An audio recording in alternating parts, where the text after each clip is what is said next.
नमस्कार। दोपहर के 2 बज रहे हैं और वक्त हो गया है हमारे खास बुलेटिन मिड डे प्राइम का। मैं हूं प्रवीण कुमार कुशवाहा। अगले आधे घंटे में प्रदेश और देश की ताज़ा तरीन खबरों से आपको कराएंगे रूबरू। सबसे पहले आइए देखते हैं मिड डे हेडलाइंस।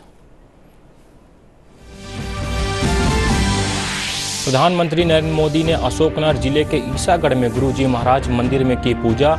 आनंदपुर धाम में जनसभा को संबोधित करते हुए अशोकनगर और आनंदपुर धाम जैसे क्षेत्रों के विकास की जताई प्रतिबद्धता। केंद्रीय मंत्री अमित शाह के मुख्य आतिथ्य में रविवार को भोपाल में होगा राज्य स्तरीय सहकारी सम्मेलन। प्रदेश के सहकारिता मंत्री विश्वास सारंग ने की कार्यक्रम की तैयारियों की समीक्षा। दिल्ली के फतेहपुरी चांदनी चौक से लाल किले तक निकली सम्राट विक्रमादित्य की भव्य शोभा यात्रा। दिल्ली की सीएम रेखा गुप्ता ने किया स्वागत। कहा, अपनी संस्कृति और परंपरा से जुड़ने का अवसर है सम्राट विक्रमादित्य महानाट्य। राजधानी भोपाल में यूनिसेफ के द्वारा लू एवं गर्मी से बचाव को लेकर आयोजित की गई कार्यशाला। संतुलित आहार, मौसमी फल के प्रोटीन युक्त भोजन के प्रयोग पर विशेषज्ञों ने दिया जोर। और प्रदेश भर में उत्साह के साथ मनाई जा रही हनुमान जयंती। गुना जिले की हनुमान टेकरी में आयोजित की गई मंगला आरती।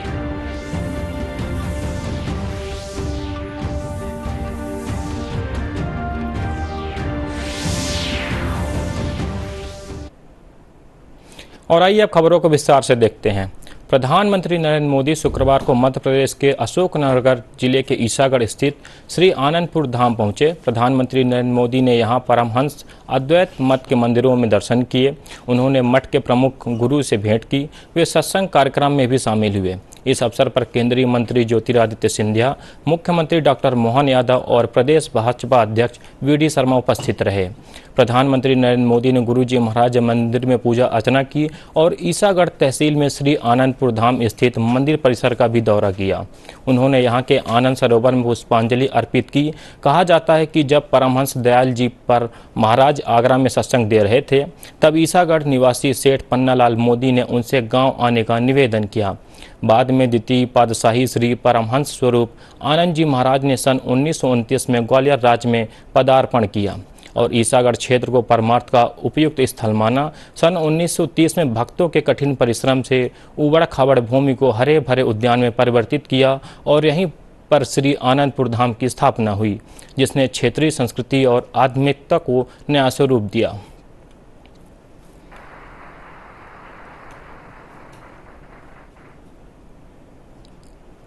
साथियों, श्री आनंदपुर धाम में आकर आज मन अभिभूत है।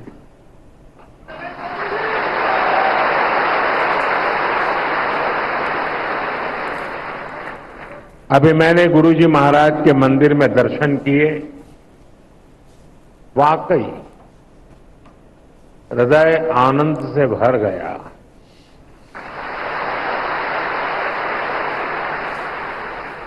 साथियों, जिस भूमि का कण कण संतों की तपस्या से सींचा गया हो, जहां परमार्थ एक परंपरा बन चुका हो, जहां सेवा के संकल्प मानवता के कल्याण का पथ प्रशस्त करते हो, वो धरती साधारण नहीं है।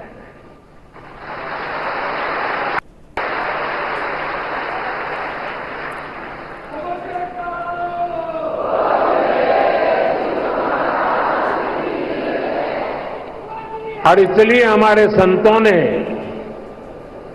अशोकनगर के बारे में कहा था कि यहां शोक आने से डरता है।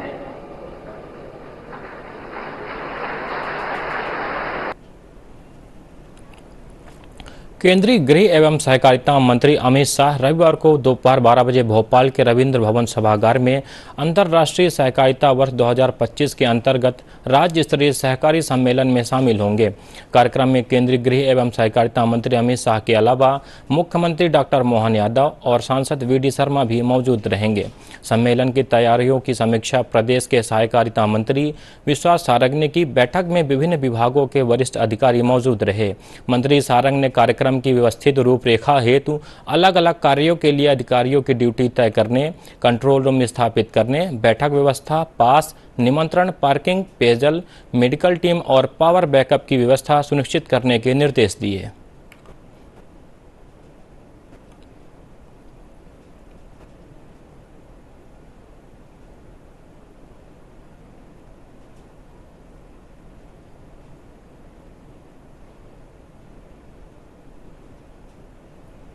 बुलेटिन में फिलहाल वक्त है एक छोटे से ब्रेक का, जल्द लौटते हैं। अंतराल के बाद आपका एक बार फिर स्वागत है। दिल्ली के मुख्यमंत्री रेखा गुप्ता ने मध्य प्रदेश मुख्यमंत्री डॉक्टर मोहन यादव की पहल पर दिल्ली के लाल किले में आयोजित सम्राट विक्रमादित्य महान नाट्य की सराहना की। उन्होंने इसे भारत के महान सम्राट विक्रमादित्य के प्रेरणादायक जीवन और सुशासन के आदर्शों को जनमानस तक पहुंचाने वाला आयोजन बताया। श्रीमती गुप्ता ने इस आयोजन को दिल्ली वासियों के लिए अपनी संस्कृति और विरासत से जुड़ने का अवसर बताया और स्वयं को इस एक भारत श्रेष्ठ भारत की भावना से जुड़े इस आयोजन की स्वागत अध्यक्ष बनने पर गौरवान्वित महसूस किया। उन्होंने 12 से 14 अप्रैल तक लाल किले के माधव दास पार्क में होने वाले महानाट्य में नागरिकों को आमंत्रित किया और कलाकार विक्रम सिंह चौहान का स्वागत कर भव्य शोभा यात्रा की शुरुआत की। आयोजन जो किया जा रहा है, जिसमें मुझे स्वागत अध्यक्ष बनकर के पूरे कार्यक्रम के सभी मान्य दर्शकों के अभिनंदन का सौभाग्य मिला। दिल्ली में इतना बड़ा आयोजन विक्रमादित्य जी के जीवन पर यहाँ पे नाट्य मंचन होगा। पूरी दिल्ली इसको देखेगी। भव्य नाट्य मंचन हमारे परम शासक रहे विक्रमादित्य जी के जीवन पे, जो ना केवल प्रेरणादायक होगा बल्कि पीढ़ियों के लिए मार्गदर्शन करने वाला है। मेरी ओर से प्रत्येक नागरिक का स्वागत है। वो लाल किले पे 12, 13 और 14 तारीख को आए और इस भव्य नाट्य मंचन को देखे। मध्य प्रदेश टूरिज्म बोर्ड द्वारा ग्रामीण पर्यटन को बढ़ावा देने के तहत अशोकनगर जिले के चंदेरी क्षेत्र में ग्राम होम स्टे योजना की शुरुआत की है। इस क्रम में शुक्रवार को केंद्रीय संचार मंत्री ज्योतिरादित्य सिंधिया ने विक्रमपुर गांव में ग्राम होम स्टे का उद्घाटन किया। इस अवसर पर जनप्रतिनिधि, प्रशासनिक अधिकारी एवं बकरी छाप संस्था के संस्थापक रूपेश राय उपस्थित रहे। चंदेरी के तीनों गांवों विक्रमपुर, प्राणपुर और नानोन में कुल 19 ग्राम होम स्टे विकसित किए जा रहे हैं, जिनमें से 4 का उद्घाटन किया गया। स्थानीय शैली में बलुआ, पत्थर, मिट्टी और लकड़ी से बने इस होम स्टे की सराहना करते हुए सिंधिया ने अपने अगले प्रवास में इनमें ही ठहरने की घोषणा की। उन्होंने इस पहल को चंदेरी को अंतर्राष्ट्रीय पर्यटन मानचित्र पर लाने की दिशा में एक महत्वपूर्ण कदम बताया। ग्राम होम स्टे में पर्यटक ग्रामीण संस्कृति, व्यंजन और पारंपरिक गतिविधियों जैसे विलेज वॉक, घुड़सवारी, बैलगाड़ी सवारी, ट्रैकिंग, साइकिलिंग और बोटिंग का आनंद ले सकेंगे। इन गतिविधियों के संचालन के लिए स्थानीय लोगों को प्रशिक्षण दिया जाएगा, जिससे ग्रामीण अर्थव्यवस्था को भी मजबूती मिलेगी।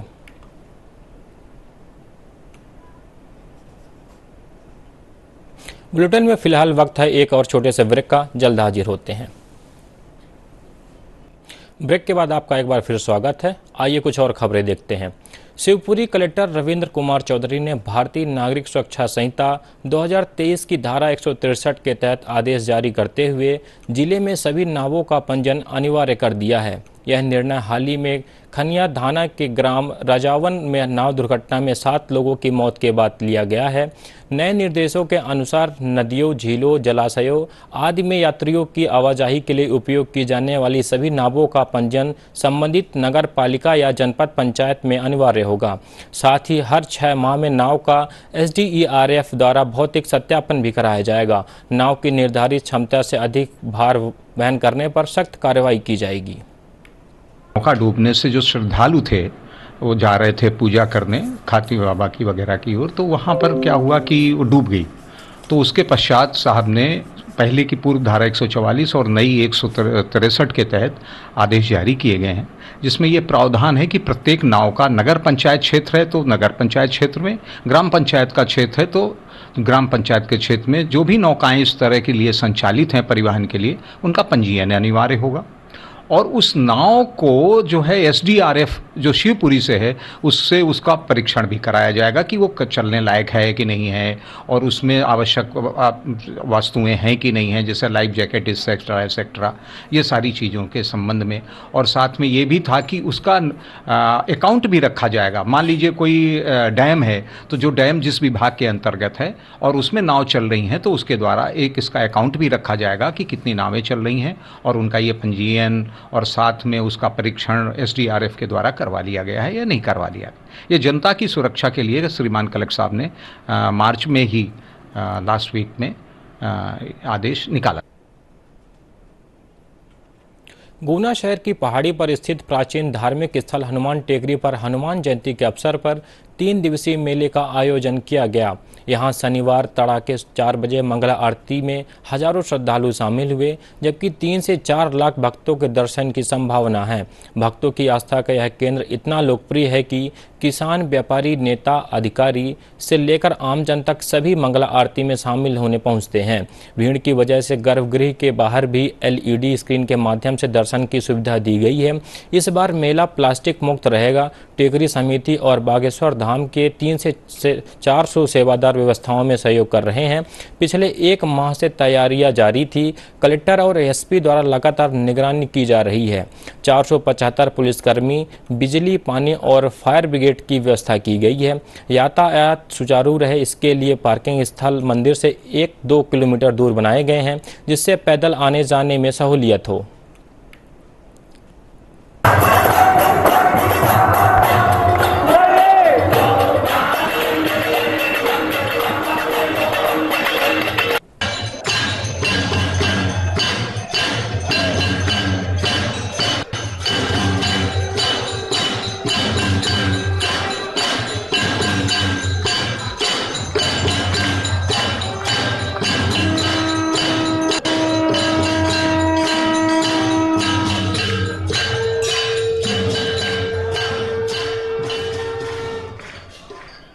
पहली बात तो स्पष्ट कर दूं कि किसी के द्वारा कोई व्यवस्था नहीं है। सब टेकरी धाम पर बालाजी सरकार कर रहा है, हम मात्र निमित्त है। किसी का कोई रोल नहीं है। जहाँ जो कुछ है वो सिर्फ टेकरी सरकार का है। रही बात व्यवस्थाओं की, तो पिछले करीब 1 महीने से हनुमान टेकरी मंदिर ट्रस्ट इस मेले की तैयारियों में लगा है और संपूर्ण प्रशासनिक अमले के साथ स्वयं जिलाधीश एवं पुलिस अधीक्षक महोदय इस मेले का मोर्चा संभाले हुए हैं। मेले में कई अभिनव प्रयोग इस बार किए गए हैं, जिनका आज सुबह की आरती से ही रिजल्ट आना प्रारंभ हो गया है। जैसे कि इस बार पहली बार ये मेला प्लास्टिक मुक्त किया गया है। यहाँ पर पन्नी के स्थान पर बायोडिग्रेडेबल पन्नी का इस्तेमाल किया गया है, जो कलेक्टर साहब की मंशा एवं पर्यावरण की रक्षा के अनुकूल है। इसमें आज सभी को पता है हनुमान जयंती है। इसके लिए पुलिस द्वारा 2 शिफ्टों में ड्यूटी लगाई गई है। पूरे मेला प्रांगण को टेकरी सरकार को 3 भागों में विभाजित किया गया है, जिसमें टेकरी सरकार मंदिर और मेला जोन और ट्रैफिक व्यवस्था, जिसमें 2 शिफ्टों में सभी की ड्यूटी लगाई है। रात्रि 2 बजे से आज सुबह 12 बजे तक, रात्रि 12 बजे तक ड्यूटी रहेगी और सभी पुलिस कर्मचारी लगे हुए और लगातार ड्यूटी करेंगे। टेकरी की मांग थी, हम लोगों ने यहाँ पर टेकरी के लिए, टेकरी धाम के लिए नगर पालिका की तरफ से एक गाड़ी दी है और मतलब यहाँ पर जो फायर ब्रिगेड, टैंकर और पूरे सफाई कर्मी 10-15 दिन से पूरी सब सुविधाएं और अभी बाद में भी पूरी सुविधाएं रहेंगी। मेरा नाम सोम रघुवंशी है। अभी हम 60-70 लोग हैं। हर समय पे अलग अलग हमने व्यवस्थित व्यक्ति को बुलाया है, टीम को 400-500 लोगों की टीम बनाई है। क्या व्यवस्था आपके द्वारा संभाली जाएगी? हमारा जूता स्टैंड पे पूरी व्यवस्था, मेला में भी रहेंगे कुछ लोग, ऊपर मंदिर में भी रहेंगे। तो बागेश्वर धाम की कार्यक्रम किया गया था, उसकी पूरी टीम आज हनुमान टेकरी पर है। खंडवा जिला अस्पताल में मिशन परिवार विकास पखवाड़ा के तहत परिवार नियोजन के स्थायी व अस्थायी साधनों को लेकर जन जागरूकता अभियान चलाया गया। इस दौरान योग्य दंपतियों को पुरुष नसबंदी, अंतराल साधन जैसे अंतरा इंजेक्शन, ओरल पिल्स, छाया गोली आदि के लिए प्रेरित किया गया। कार्यक्रम के अंतर्गत सास बहू सम्मेलन व पुरुष सहभागिता सम्मेलन आयोजित कर परिवार नियोजन में समन्वय और सहभागिता की जानकारी दी गई। जिला स्वास्थ्य अधिकारी डॉक्टर रश्मि कौशल ने बताया कि एएनएम, आशा व अन्य स्वास्थ्य कार्यकर्ता घर घर जाकर योग्य दंपतियों को जागरूक कर रहे हैं। पुरुष नसबंदी को सरल, सुरक्षित और समय की बचत वाली प्रक्रिया बताया गया। इसमें पुरुषों को भर्ती होने की जरूरत नहीं होती और न ही इससे किसी प्रकार की कमजोरी होती है। पुरुष नसबंदी पर हितग्राही को 3000 और प्रेरक को 400 तथा महिला नसबंदी पर हितग्राही को 2000 और प्रेरक को 300 की प्रोत्साहन राशि दी जा रही है। परिवार नियोजन सेवाएं जिला अस्पताल, CHC, PHC व उप स्वास्थ्य केंद्रों पर निःशुल्क उपलब्ध है।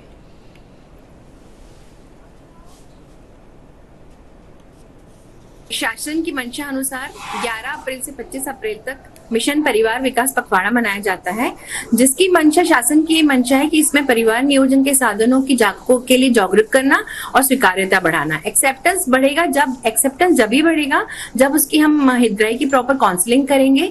इसमें शासन का सबसे पहले तो हमें लक्षित दंपति जो हमारे होते हैं उनका अप्रैल में हम सर्वे करते हैं और फिर जो जैसे हमने सर्वे करने के बाद हम रजिस्टर अपडेट करते हैं तो उसके बाद हम उसकी चॉइस के अनुसार हम उनको परिवार नियोजन की सेवाएं देते हैं। और इसमें परिवार नियोजन के साधनों में अस्थायी और अस्थायी साधन है। अस्थायी साधनों में हमें माला की गोली, छाया की गोली, अंतरा इंजेक्शन है, परमानेंट कंट्रासेप्टिव्स में नसबंदी के ऑपरेशंस हैं, महिला नसबंदी एवं पुरुष नसबंदी किए जाते हैं और जो कि महिला नसबंदी और पुरुष नसबंदी की जिला चिकित्सालय में ये सेवाएं डेली प्रतिदिन दी जाती है। इसमें हमारी यही मंशा है कि इसमें ज्यादा से ज्यादा हमारे जो हितग्राही आते हैं OPD में उनको उनकी चॉइस के हिसाब से हम उनको परिवार नियोजन के साधन उपलब्ध कराएं ताकि उनका परिवार सीमित रखें और अपने परिवार को खुशहाल रख सकें। परिवार को सीमित रखने के लिए यहाँ पे बहुत सारे साधन फ्री में सरकार द्वारा दिए जाते हैं, जिसमें बहुत सारे साधन होते हैं जो महिला रेगुलर भी यूज कर सकती है, हफ्ते में उपयोग कर सकती है। वो गोलियाँ 72 घंटे की इजी पिल्स मिलती है यहाँ पे मुफ्त में सरकार द्वारा। बच्चों में 5 साल 10 साल के गैप के लिए IUCD यहाँ पे फ्री में लगाई जाती है सरकार द्वारा, डॉक्टरों द्वारा पूरी सुविधाओं के साथ लगाई जाती है। महिलाओं को कार्ड दिया जाता है ताकि वो फॉलोअप टाइम पे करवा सके। उनको जब भी कोई परेशानी हो तो इसी अस्पताल में आकर या कहीं भी CHC PHC में वो कार्ड ले जाके उसकी जानकारी ले सकती है। यहाँ तक कि महिलाओं को 3-3 महीने के इंजेक्शन लगाए जाते हैं, माला की गोली, छाया की गोली, ये सारी सुविधाएं यहाँ सरकार द्वारा दी जाती है मुफ्त में। सरकार डॉक्टरों द्वारा इन्हें सलाह भी दी जाती है। बच्चों में 3 साल का अंतर रखना है, आपको किस तरीके से आपको खान पान रखना है, आपके इसमें पर्सनल हाइजीन रखना है, इन सब की जानकारी दी।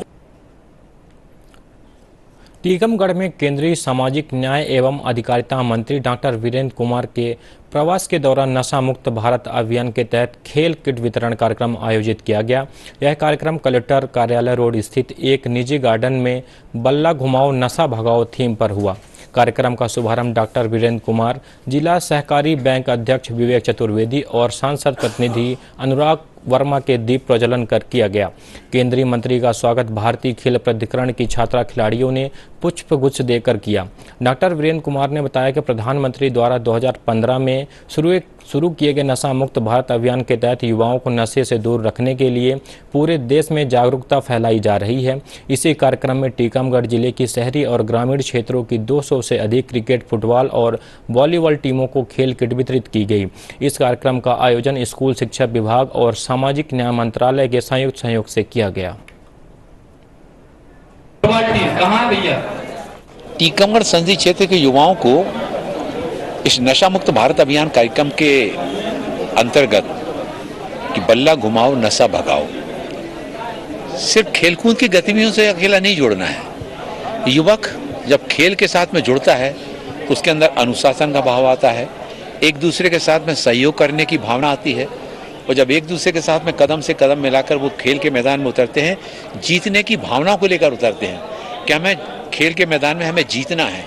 और ऐसे युवा जब मन में इस संकल्प शक्ति के साथ में कि हमें हर तरह के व्यसन से दूर होना है और खेलकूद के गतिविधियों में जो वो जुड़ेंगे, आगे बढ़ेंगे तो व्यसनों से भी मुक्त होंगे और समाज की अन्य कुरीतियों बुराइयों के विरुद्ध भी उठ करके खड़े होंगे। आने वाले समय में हम अपने ज़िले के विशेष रूप से हमारी जो हायर सेकेंडरी में पढ़ने वाली बेटियां हैं, उन बेटियों को वॉलीबॉल के साथ जोड़ने के लिए, फुटबॉल के साथ जोड़ने के लिए हम अपने साथियों के साथ में, मैं सभी स्थानों पर नहीं पहुंच पाऊंगा, लेकिन हमारी टीम के सहयोगी ये जिले के स्थानों पर जाकर बेटियों को भी खेलों के क्षेत्र में आगे बढ़ाने के लिए प्रोत्साहित करने के लिए हम अपने नशा मुक्त भारत अभियान कार्यक्रम के अंतर्गत खेलकूद की गतिविधियों को आने वाले समय में और भी तीव्रता के साथ में बढ़ाएंगे। मध्य प्रदेश के आदिवासी जिला डिंडौरी की पहचान अब लौह कलाकृति के क्षेत्र में भी स्थापित हो रही है। यहाँ के अग्रिया समाज ने अपनी पारंपरिक लोह कला से प्रदेश ही नहीं देश भर में खास पहचान बनाई है। सरकार द्वारा आजीविका स्व सहायता समूह के माध्यम से इस कला को संरक्षित करने और नई पीढ़ी को प्रशिक्षण देने का कार्य किया जा रहा है। डिंडौरी के समनापुर विकासखंड के ग्राम कुरेली में 46, बरगा में 36, मोह गांव में 10 और उमरिया में 8 परिवार पारंपरिक लौह कला में दक्ष हैं। आजीविका समूह से जुड़कर महिलाएं भी इस क्षेत्र में आगे आ रही हैं और आर्थिक रूप से सशक्त बन रही हैं। सामनापुर संकुल पालक संजीव रंजन ने बताया कि स्फूर्ति प्रोजेक्ट के तहत 47 लाख रुपए की राशि स्वीकृत हुई है, जिससे एक समान सुविधा केंद्र बनाया जा रहा है। इसमें कलाकारों को प्रशिक्षण, कच्चा माल और विपणन की सुविधा उपलब्ध कराई जाएगी। बुजुर्गों के मार्गदर्शन में नई पीढ़ी इस कला को सीख रही है। डिंडौरी के आनंदम दीदी कैफे स्थित मिनी म्यूजियम में इन कलाकृतियों की प्रदर्शनी भी लगाई गई है, जिससे आगंतुकों को इस परंपरा की जानकारी मिल सके। हमारे लोग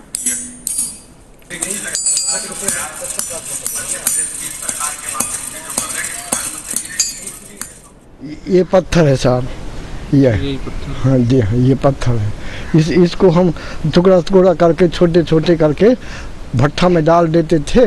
वहाँ कोयला से तो फिर माटी, इसका जो कचरा था अलग निकल जाता था, उसका अलग नली बना लेते थे और फिर वो लोहा वहाँ इकट्ठा हो जाता था। उसको फिर संसी से पकड़ करके निकाल करके बाहर पत्थर से खोदते थे, थोपा बन जाता था, ईडर, उसको हम ईडर बोलते हैं। ईडर बन जाता था, वो वहीं से फिर हम लोहा कुल्हाड़ी यूँ त्यों सब बनाते रहे साहब। हम लोहा कलाकृति में पहले हमारे पूर्वजों किसानों के लिए मतलब जंगल से लकड़ी लाते थे और पत्थर, उससे औजार बनाते थे, लेकिन हम इस कला को बदल कर। और आइए अब देखते हैं 5 मिनट में 15 खबरें।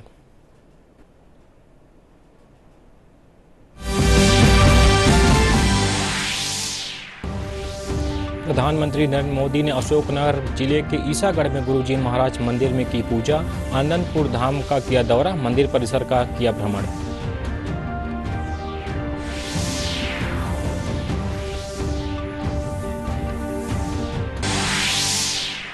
आनंदपुर धाम में जनसभा को संबोधित करते हुए प्रधानमंत्री नरेंद्र मोदी ने अशोकनगर और आनंदपुर धाम जैसे क्षेत्रों के विकास को सरकार की प्राथमिकता बताया।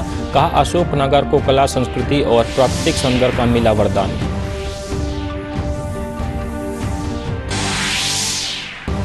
केंद्रीय गृह मंत्री अमित शाह के मुख्य आतिथ्य में रविवार को भोपाल में होगा राज्य स्तरीय सहकारी सम्मेलन। प्रदेश के सहकारिता मंत्री विश्वास सारंग ने की कार्यक्रम की तैयारियों की समीक्षा।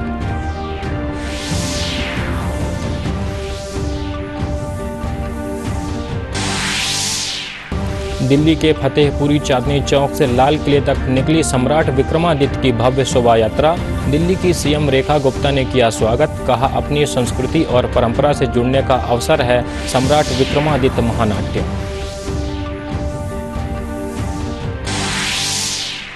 राजधानी में मुख्यमंत्री डॉक्टर मोहन यादव ने किया इंडियन इंस्टीट्यूट ऑफ आर्किटेक्ट के सम्मेलन का शुभारंभ। पारंपरिक और आधुनिक वास्तुकला के बीच समन्वय को लेकर 40 देशों के आर्किटेक्ट कर रहे मंथन।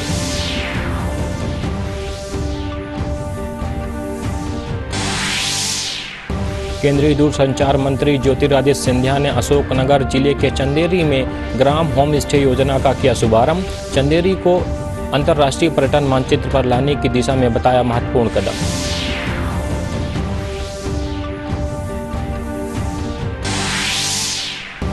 NITTR भोपाल में लोक माता अहिल्याबाई राष्ट्रीय पुनरुत्थान की संकल्पना अखिल भारतीय शोध सम्मेलन का किया गया आयोजन। अहिल्याबाई होलकर के जीवन और कृतित्व के बारे में दी गई जानकारी।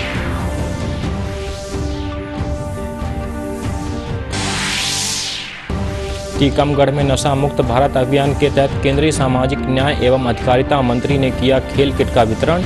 बल्ला घुमाओ नशा भगाओ थीम पर आयोजित किया गया कार्यक्रम।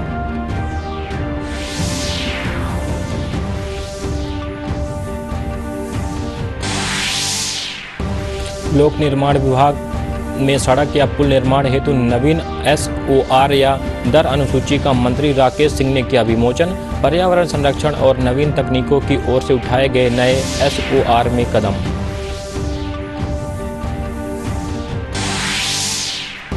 प्रदेश भर में उत्साह के साथ मनाई जा रही है हनुमान जयंती। गुना जिले की हनुमान टेकरी में आयोजित की गई मंगला आरती। हनुमान जी के दर्शन करने पहुंचे लाखों श्रद्धालु।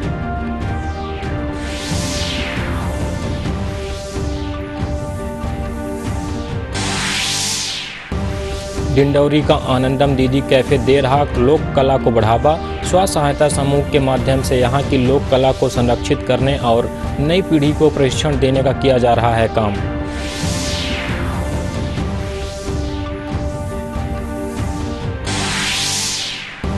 शिवपुरी जिले के अंतर्गत नदियों, नहरों, झीलों, जलाशयों में यात्रियों का नाव द्वारा परिवहन कराए जाने पर जरूरी पंजीयन। जिला प्रशासन ने किए निर्देश जारी। ग्राम रजावन में नाव पलटने की घटना के बाद जिला प्रशासन ने उठाए कदम।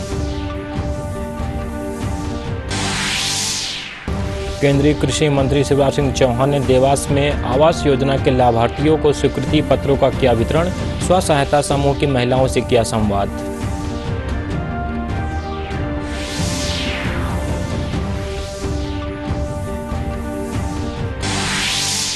राजधानी भोपाल में यूनिसेफ के द्वारा लू एवं गर्मी से बचाव को लेकर आयोजित की गई कार्यशाला। संतुलित आहार, घर के बने पेय और प्रोटीन युक्त भोजन के प्रयोग पर विशेषज्ञों ने दिया जोर।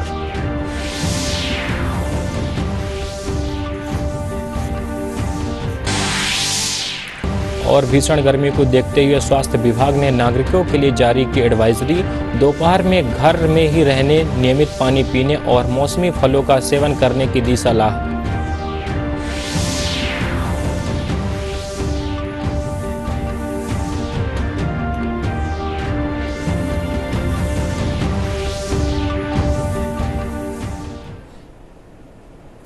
और बुलेटिन के अंत में देखते हैं मुख्य समाचार एक बार फिर।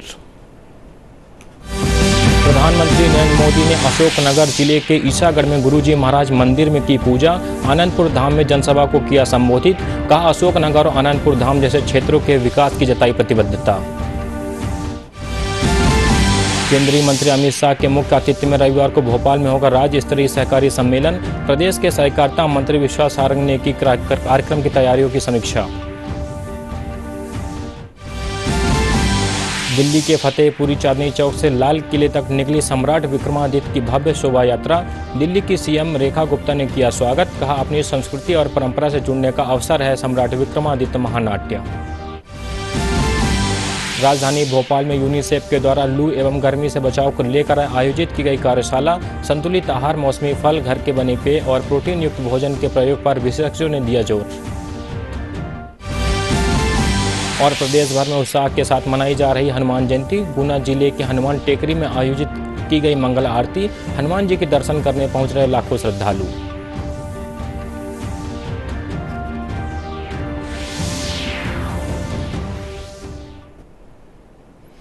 मीडिया प्राइम बुलेटिन में बस इतना ही। हमारा अगला बुलेटिन इस वक्त देखिए ठीक शाम 4 बजे। फिलहाल हमें दीजिए इजाजत। नमस्कार।